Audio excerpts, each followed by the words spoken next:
red M, a red hat, blue overalls, a big honk of a nose, and a cheeky little moustache. These traits are all synonymous with Mario, Nintendo's famous mascot who is known and loved all over the globe. Mario was a natural fit for this series as he's one of the most popular gaming characters of all time and boasts some of the best games in Nintendo's long history to boot. You might be asking, he's not changed that much, has he? Well, you'd be surprised. Mario's had a long evolution and his design has reflected almost every single era of video games. He's managed to stand the test of time, but he has done so by adapting along the way.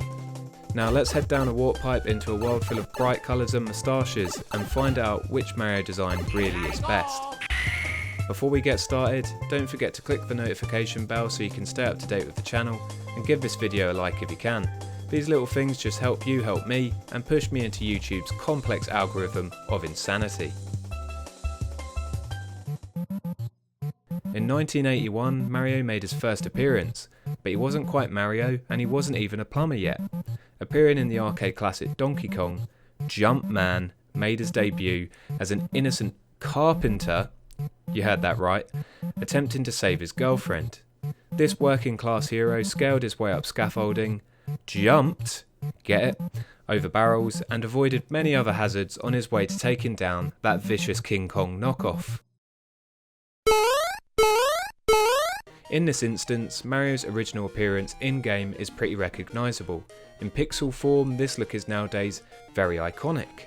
Shigeru Miyamoto has spoken about this design in the past, claiming that Mario was given a big nose and a moustache as an easy way to add human characteristics to an 8x8 pixel sprite. He was given a hat and the red and blue colours for gameplay reasonings so that he would actually stand out from the background. Game art wise, to me at least, he absolutely terrifies me. When you think about modern day Mario, you think of this. You don't think of this. This is not what I imagined he would have looked like. Nintendo were actually keen to use the Popeye license prior to Mario's creation, so in a weird way, it's almost as if this design was loosely influenced by the spinach lover himself. This Mario looks somewhat shifty and villainous to me, and not very heroic. In fact, I look at this artwork today and think of a different character entirely. Now, clearly Nintendo thought he was a bit of a shady character too, as in the sequel, Donkey Kong Jr., he was actually the villain. Mario kidnapped Donkey Kong, caged him up, and tried to murder his son by releasing crocodiles into the wild. Solid plan. Now, perhaps he was angry that the previous game wasn't named after him, maybe he was angry that he had been given such a bad name in the first place, but starting with this game and from this point on, he was finally known as Mario. Weirdly, the Donkey Kong Jr. artwork I've looked at actually makes him look a little bit friendlier than he did in the first game. It does a better job of replicating these proportions and the scale of the pixel graphics, and it's almost as if his game art was exactly what he'd look like if you added detail to the pixels. His look here is amusing and endearing and is what I'd imagine an old school protagonist might look like, though this look was very inconsistent between the differing artworks. This look would also transition over into his next game somewhat, Mario Bros. The arcade game. The conflict with the apes was over and we would now get introduced to Luigi for the first time as well. This game took place in the sewers of New York, and from this point on, Mario would be known as a plumber. Finally. Mario's artwork also looked very similar here. When porting the Mario Bros. Arcade game to the Nintendo Entertainment System, for the first time, Mario actually had the correct colour scheme that we would come to know and love. But this didn't stick just yet. Super Mario Bros. Released in 1985, and it was a completely new Mario experience that set the world on fire. Nintendo had come up with one of the first truly stellar 2D platform games. Here, Mario looked like his Donkey Kong counterpart, though if he picked up a mushroom, he'd become Super Mario, a larger form that more closely resembled his sprite in the previous Mario Bros. Game. On the US and PAL box art, this pixel look was emphasised, and this is the artwork I remember looking at whilst holding up my childhood copy of the game. In Japan, the artwork was very different, featuring gorgeous hand-drawn characterizations of the full cast, drawn by the godfather of Nintendo himself, Shigeru Miyamoto. Here Mario looks incredible, and it really is a testament to how good his design is. His features remained consistent with the previous design, but were refined somewhat. The biggest change, a big M emblem now sat on his hat for the first time. One of the most interesting things I find about this period for Mario is the inconsistency of his colour palette. In various artwork and graphics from these games, his colours are constantly changing. From the check yellow-brown shirts to the red and blue overalls, you can feel that there was no real established colour to Mario across this period, and it seemed like these would change based on the nature of the game. Given the 8-bit limitations games were faced with in the period, it's not massively surprising. Speaking of inconsistency, the second Super Mario Bros. Game decided to come around and make things a little bit more confusing. This is an old known factoid now, but I'll repeat it for the sake of detail. Super Mario Bros. 2 was considered too difficult for Western gamers to play, so they never released it. Nintendo instead took a different game titled Doki Doki Panic, renamed it Super Mario Bros. 2, and added a few new characters into the mix. Nobody would ever find out about that. The Japanese version featured artwork that portrayed a slightly more cleaner looking Mario design, similar in the feel to the first game's art, but feeling a little bit more polished. The Western version managed to do the opposite, showing off a very similar Mario who just didn't look quite right. He also had the complexion of a gammon. This Mario art was a straight up copy of the artwork from the Japanese original, and wait a minute. So we didn't get this artwork in the original, but we did get it in the fake sequel to the original. Makes no sense. Thankfully from this point on, Mario did get a bit more consistent and the design really began to develop. In 1988 it was official, Super Mario Bros. 3 had arrived, and with it came the first constant for Mario, a colour scheme that stuck. This game featured gorgeous artwork on the box that to many people, me included, made it one of their most cherished childhood games. Rocking the Tanuki power-up on the cover and in most of the game's promotional artwork, this Mario again built on the previous design and made it even more polished, with the gorgeous thick line art, bright colours with shading that pops, blue overalls, red t-shirt, the black moustache and those little brown sideburns. In game, the NES was pushed to its limit, and though clearly there were still some limitations, the improvements to Mario were abundant. He was beginning to closely resemble the art that featured on the game box. This design would echo in a new era for Mario as Super Mario Land launched on the Game Boy in 1989 and again utilised this design. Finally, we were given a chance to see this Mario without the Tanuki power-up, but in game, Mario was reduced to an ant, so small victories I guess. This iteration of Mario would also carry on into the Super Nintendo as well. This artwork had always felt different to me when I was a child, but on closer inspection now, this really is the same Mario once again. He's just accompanied by a new power-up and Yoshi making his first appearance. But while the promotional art remained similar, the in-game graphics finally got a significant upgrade. Nintendo had leaped from 8-bit to 16-bit, and this reflected in this new version. A significant upgrade also came to Mario in his 8-bit form too. In 1992 on the Game Boy, Super Mario Land 2 released, again featuring the same game art Mario as a way to show off a new power-up on the box. In-game, this Mario saw a significant upgrade. Look at the difference 3 years can make. This sprite seriously impresses me when you consider the limitations of the system and the period it released in. I think it must be modelled on the Super Mario World sprite, but it's a really simple but massive improvement to the previous game's design. Nintendo would go back to a number of their classic games following this one, with the release of Super Mario All-Stars in 1993. This collection would see a number of the previous generation's Mario titles get complete graphical overhauls. Kind of like a HD remaster these days, kids, but you know, actually noticeable. The Marios in these games retained their original aspect ratio, but were taken from an 8-bit palette to a 16-bit one, and it does hone in how good these simple designs were.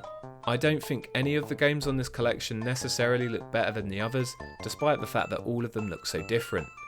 Western audiences also finally got a chance to play the Japanese Super Mario Bros. 2 here, but they could not escape the gammon. Super Mario World 2 Yoshi's Island would follow the release of All Stars, releasing in 1995.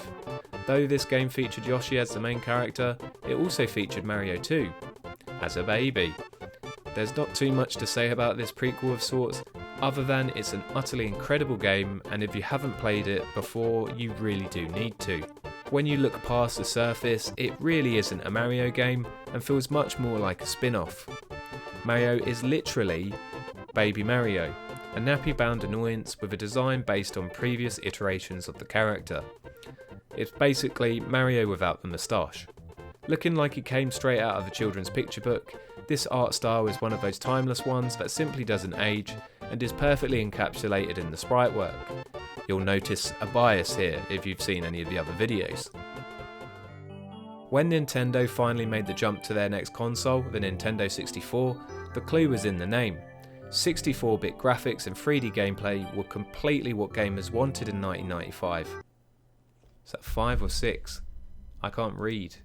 64-bit graphics and 3D gameplay were completely what gamers wanted in 1996. So Nintendo did what they had to do, they released a new console with a 3D Mario as a launch title. Super Mario 64 was a complete game changer for the platforming genre and would have such an impact on gamers that its gameplay is still being replicated today. The increase to Mario's polygon count led to a somewhat blocky model that hasn't aged well, I will admit, but ultimately ended up contributing to the evolution of the character. The artwork from this game onwards for Mario would be significantly different too, as Mario would be represented by a 3D render instead of 2D artwork. His design wasn't really that different from previous iterations per se, but the switch from 2D to 3D is what made him stand apart.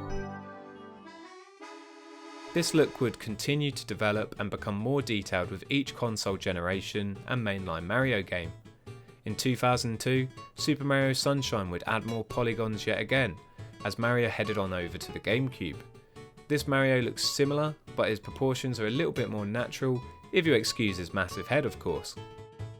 The improvements to 3D rendering also make him a little bit less harsh on the eyes. Mario did wear a short sleeve shirt this time around, but this was more a temporary change given the hot climate of the game's setting. Following this, 3D Mario began to affect the 2D games as well.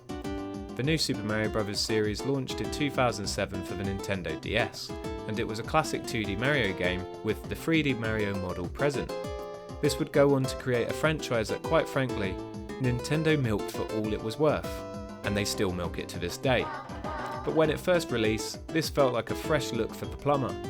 The design wasn't different, but it was a different use of this design in a way that made it interesting. Super Mario Galaxy would again feature a very similar design and render, with the only real differences being that the model and artwork were subject to much brighter lighting effects. This emphasised the space-like style the game presented and made the presentation feel much grander than the games that had come before. Galaxy was also followed by an interesting handheld title, Super Mario 3D Land, which was a 3D Mario game but in a much more linear format, drawing similarities to the new Super Mario Bros. Series. The most interesting design to come out of both of these for me was the new regular Mario representation. To match up with the mechanics of the older titles, Nintendo had to shrink Mario down when he got hit by an enemy. It feels a bit wrong seeing Mario like this now, but it's fascinating to see the transformation between the original sprite and this version of him. The sequel to 3D Land, Super Mario 3D World, hit the Wii U in 2013 and was Mario's first 3D game on a HD console. This version of Mario is what I personally call super smooth, slick Pixar Mario. It is one of the cleanest renders of him I think Nintendo has ever used. It's very bright and full of life. The game also opted to bring in a similar art style that was present in the old school games for the character icons, which was a really nice touch. The most recent Mario game released for the current Nintendo Switch in 2017, Super Mario Odyssey, continued to use this 3D design for Mario, but moved away from the clean aesthetic and moved into a much more realistic one. His shoes are shiny, his hair and moustache look a little bit more like actual hair, and the dungarees, damn, they are some damn nice dungarees. These realistic texture changes make Mario's descent into non-Mario worlds a slightly less jarring experience, and it makes for what feels like a very unique Mario, yet one that doesn't stray too far from the conventions. Now, this list up until this point has completely been focused on platform style Mario games. There are tons of spin-offs and side games out there featuring the character, as well as other forms of entertainment. I will maintain an argument here that a lot of the spin-off games won't be included, as to be honest, many of them do just feature the relevant Mario from that era of games, often shoved into an outfit or a setting, much like a doctor's uniform or a tennis court. But that's not to say all of the designs are like that. I'm going to list the ones now that truly are notable and do stand out in the massive world of available source material. The Super Mario Bros. Super Show debuted on TV screens in 1989 and used a Mario that somewhat resembled the original NES design. This would be consistent with the other animated shows surrounding Super Mario Bros. 3 and Super Mario World. This Mario was a pretty tubby guy and used that old school colour palette in many cases, despite the game artwork clearly displaying how he should actually look. Old school WWF wrestler Captain Lou Albano also played Mario in live action settings that were incredibly goofy. A disturbing look for the plumber, but certainly a memorable performance. Rest in peace, Captain Lou. Did I mention live action? In 1993, none other than Bob Hoskins played Mario in a Super Mario Bros. Movie. I know this is old news by now, but what? Why did this happen? It's still so surreal to think that this film exists. There are plenty of videos out there rinsing the movie, and Hoskins had previously spoke about how much he hated working on it, but I'll be damned if I'm not nostalgic over this one. It's not what I'd say is a good film, nor is it faithful to the source, but it's certainly memorable. Seeing Mario get the live action treatment done in an almost Blade Runner style fashion is something that many people never imagined they'd see. Unfortunately, Bob Hoskins is also now laid to rest, so rest in peace Bob Hoskins. You absolutely hated working on this film, but I really did enjoy watching it growing up.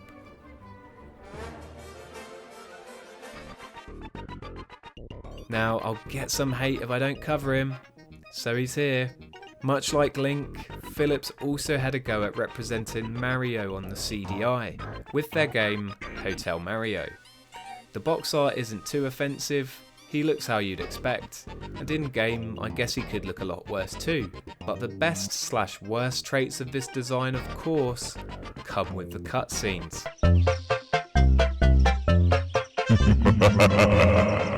Nice of the princess to invite us over for a picnic, eh, Luigi?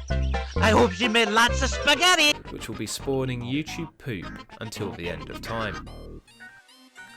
Super Mario RPG was Mario's first venture into the world of turn-based role-playing games. It was also kind of his first step into 3D too, despite it being isometric. Perfectly created by Squaresoft in their Super Nintendo peak of fantastic video games, this version of Mario stands out with a pre-rendered graphic style reminiscent of Donkey Kong Country, and strangely enough, this is a 3D Mario that predates Super Mario 64, and it may have even been a basis for some of his character's evolution. We can't talk about RPGs without mentioning the Paper Mario series. These games are all beautiful in their own ways, despite the recent entries being, you know, terrible. In this series, Mario was what it said on the cover, made entirely of paper. This design took the famous Mario traits and scaled them down into this cute design with an even more adorable walk cycle. The biggest change to Mario comes in the form of his eyes, and makes me think of other classic designs from other characters. This is to me like if Nintendo tried to replicate Mickey Mouse in his first appearance in Steamboat Willie. It's a look that perfectly encapsulated the crafty theme and the pop-up book style worlds. Super Mario Strikers is the only sports spin-off game to grace this list, and it's purely because of its balls to the wall art style choices. The graphics in-game are what you'd expect from the time, similar to the Mario parties and the tennis, but the promo artwork for the game was laced with style and gave Mario some serious edge for the first time in its existence. I think this might be one of the most aggressive depictions of Mario, and accompanied with the rough line art, it really helps this Mario stand out from the pack. Now, we can't mention aggressive without mentioning one of the biggest fighting franchises of all time. Mario was one of the initial characters present in the first ever Super Smash Bros. Entry that debuted on the Nintendo 64. The original artwork for this game was quite interesting. Mario essentially was a 2D cartoon version of himself, whilst maintaining some features of his 3D render. As the series progressed, his look did too. Super Smash Bros. Melee debuted the denim, and I think it's a good look. It makes sense given that this series incorporates a multitude of series together. It's good to have some elements of realism here, so characters like Mario can stand alongside Fire Emblem characters and not stand out too much. If I had to say my favourite Mario design, I think I'd probably go with his look from the original Game Boy Advance RPG, Mario and Luigi Superstar Saga, and this is purely based on the sprite work in the game alone. This is the most expressive version of Mario I've ever seen in a game, and the follow-up entries in the series just don't seem to have the same charm and endearing quality that this one did. It's colourful and simple with an amazing fluidness to it when it's in motion. This is the most expressive version of Mario I've ever seen in a game. It's colourful, simple, with an amazing fluidness to it, and it's completely full of life when it's in motion. I think it's a really big shame that as the series has developed, a lot of this charm has been lost. They remade Superstar Saga recently, and in my eyes it doesn't have a third of the charm as the original did. But I guess that's my favourite. Which one would I actually say is the best?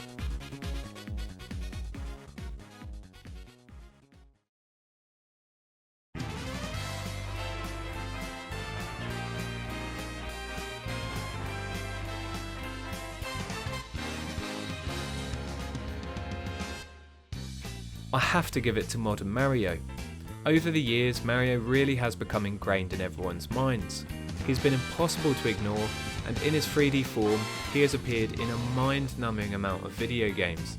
Now, while these versions have had ever so slight differences in graphic style, artwork, rendering, or texture, this 3D Mario design has largely remained unchanged since he moved on from the Nintendo 64 to the GameCube. And I truly doubt his design will ever change that much from now on. There's murmurings of a new Mario movie on the way, and I can say quite confidently without any hesitation that he uses a design similar to this one. They will not change anything drastic like they have done recently with Pikachu and Sonic. There's just no chance, and I will eat a Mario hat if he does look different.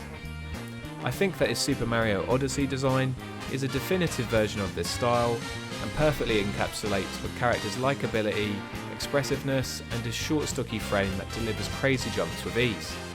But hey, as ever, that's my opinion. What do you think? Are there any designs you think stood out that I missed? And be sure to look back through the channel if you're new, and check out some of the other characters I've covered already. A big thanks to all of you for watching this series. It's really blown me away how many views I've had and how many people have been enjoying watching my content.